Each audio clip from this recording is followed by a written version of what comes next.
Tá?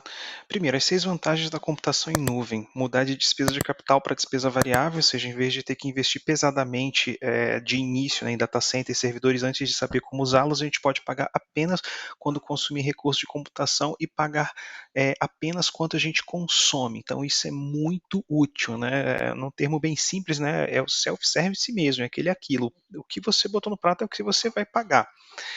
A gente se beneficia de enormes economias de escala, ou seja, a gente nunca vai ter um poder de compra, maior poder de compra que a Amazon, né, para ter hardware, para ter infraestrutura, para ter segurança, para ter compliance e tudo mais. Então, afinal, eles mesmos constroem seus próprios servidores, então a gente tem que ter isso na mente. Segundo, a gente para de adivinhar a capacidade. Então, ao invés da gente comprar um servidor com alta capacidade, ou ter que ficar naquela pressão de ter que fazer um sizing correto, um teste de performance, por exemplo, a gente simplesmente pode escolher uma instância pequena e depois, conforme o tempo, a gente aumenta ou diminui, tá?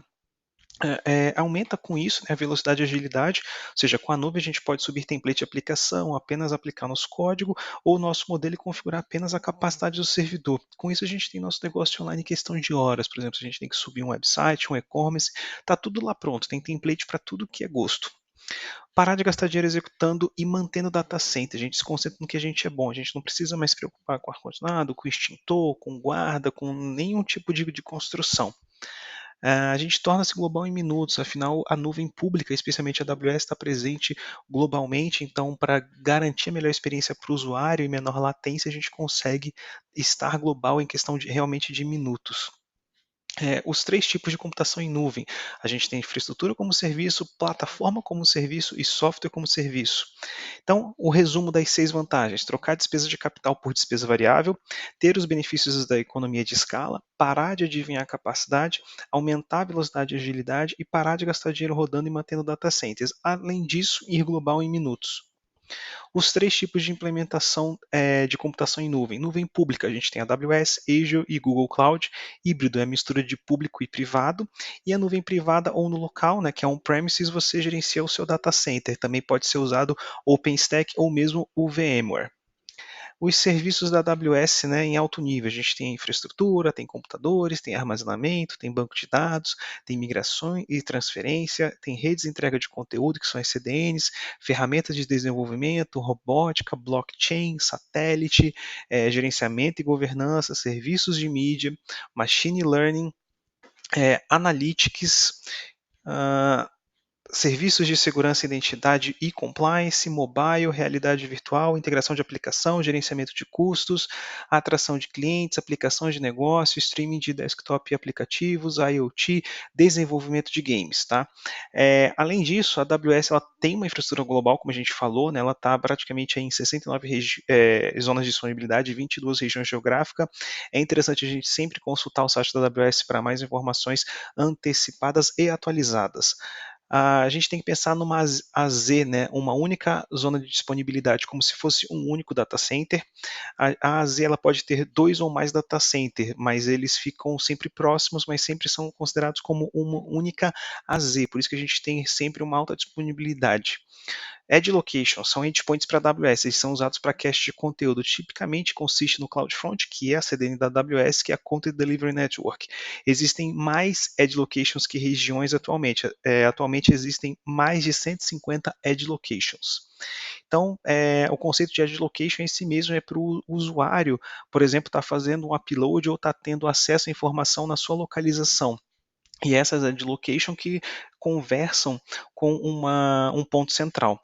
Então, o que é o S3 também? Né? O S3 ele provê a desenvolvedores e times de tecnologia armazenamento de objetos seguro, durável e altamente escalável. O Amazon S3 é simples de usar, como interface web de serviço que armazena e busca qualquer número de dados em qualquer lugar.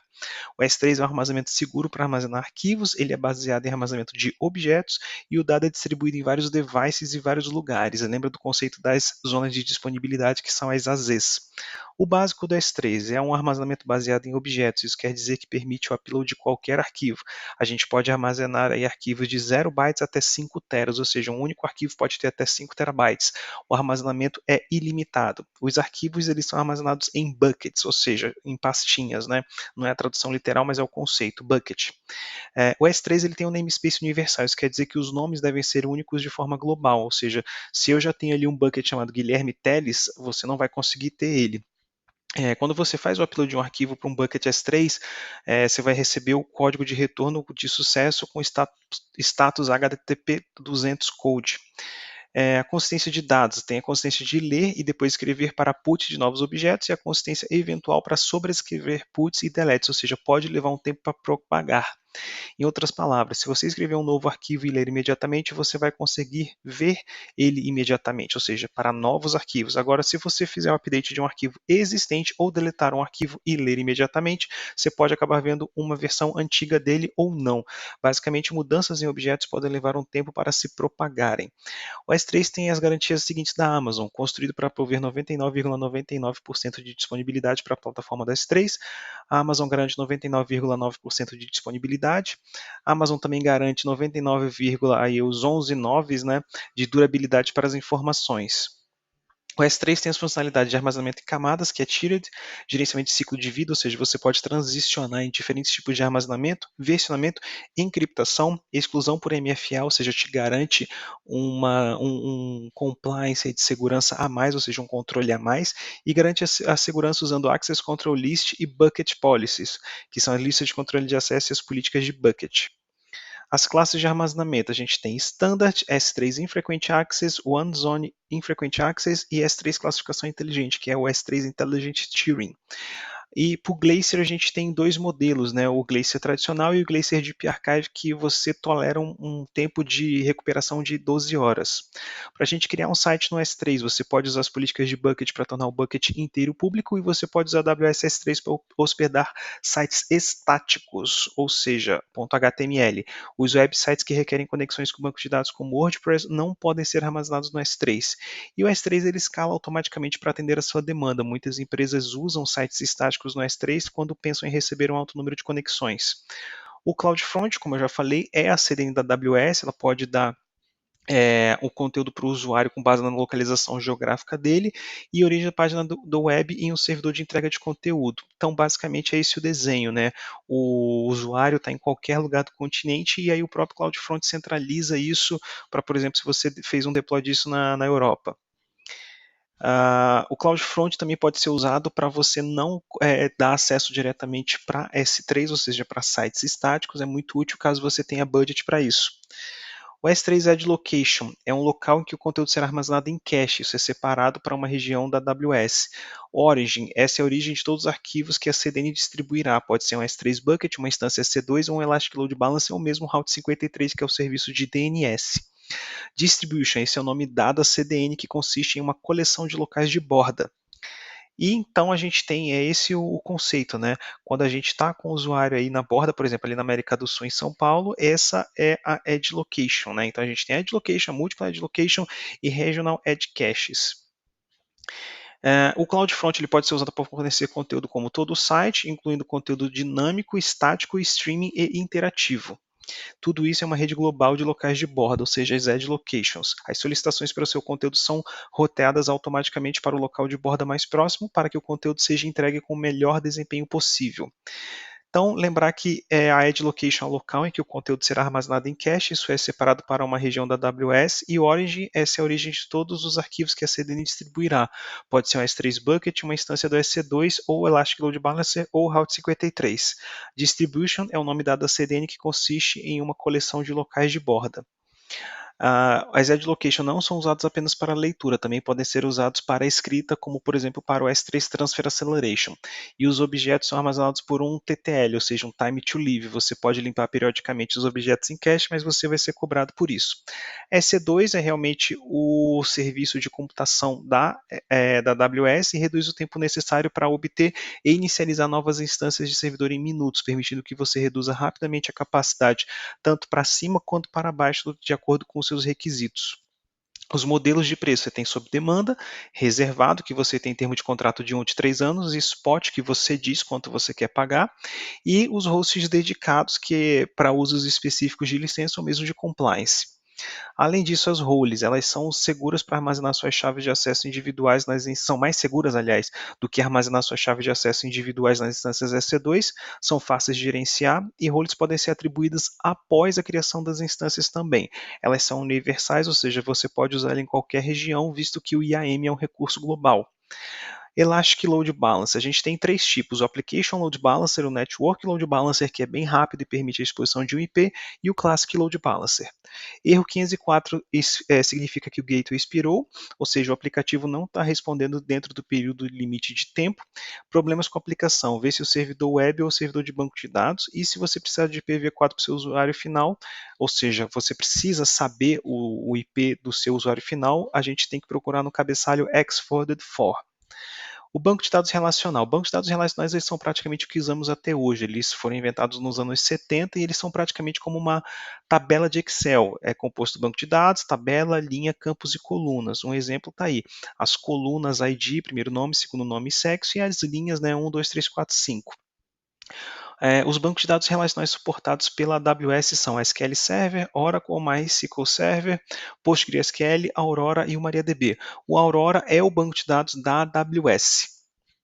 RDS tem duas funcionalidades principais, multi-easy para recuperação de desastres e read replicas para performance. Os componentes do autoscale, a gente tem os grupos, que são os componentes lógicos, os templates de configuração, ou seja, quando você lança aquele conjunto de grupos de instâncias, e as opções de scaling, de acordo com horário, agendamento, capacidade, etc. Então, a gente pode manter as instâncias ao mesmo nível todo o tempo, escalar manualmente, escalar baseado em um agendamento, no dia, no horário, escalar baseado em demanda, ou escalar preditivamente. Então, o Beanstalk. O Beanstalk, você pode implementar e gerenciar aplicativos com rapidez na nuvem da AWS sem se preocupar com a infraestrutura que executa esses aplicativos. Você simplesmente carrega o seu aplicativo no Beanstalk, como por exemplo um site Apache, e lida automaticamente ele com os detalhes de provisionamento de capacidade, balanceamento, dimensionamento e monitoramento de integridade do aplicativo. Computação tradicional versus computação em nuvem. Os ativos de TI, a gente vê eles como os recursos provisionados, são globais, sempre disponíveis, com capacidade escaláveis, são serviços gerenciados de alto nível, têm segurança por padrão, são direcionados para custos, e a gente tem escalabilidade, que você pode escalar para cima ou escalar para os lados. Então você tem as aplicações stateless, você tem componentes stateless, distribuição de carga para vários nós, implementação de afinidades por sessões, ou seja, direcionada apenas para uma instância ou para um nó de Kubernetes ou de SS, e processamento distribuído. Os recursos descartáveis, né, ao invés de servidores físicos. Então, você tem recursos que eles são extensiados, como Bootstrap, Golden Image, Container e componentes híbridos, ou seja, você não quer mais o servidor, você simplesmente deleta ele, dá um terminate e pronto, você não precisa mais pagar por isso. O CloudWatch. O CloudWatch é um serviço de monitoramento para realmente monitorar seus recursos na AWS, assim como aplicações que estejam rodando na AWS. O CloudWatch ele é focado em performance, ou seja, você pode monitorar instâncias EC2, Autoscaling Groups, Elastic Load Balancers, checagem de saúde do Route 53, além de todos os outros recursos. As métricas por padrão que a gente tem, a CPU, rede, disco e status check dos hosts, e o CloudTrail ele é focado mais em auditorias chamadas de API, e você pode identificar quais usuários chamaram o endereço IP e a partir de onde é que foi feito isso. Então, realmente, a diferença principal é que o CloudWatch monitora performance e o CloudTrail monitora chamadas de API feitas na plataforma da AWS. O Systems Manager, como a gente falou, ele é para gerenciar grandes frotas de instância, né, grandes conjuntos de instâncias S2, especialmente com Run Command. O que ele significa, né? Que o Run Command ele pode ser usado para instalar, corrigir e desinstalar software na AWS. Ele pode rodar também on-premises, o Systems Manager. E ele integra-se ao CloudWatch para fornecer um dashboard de toda a sua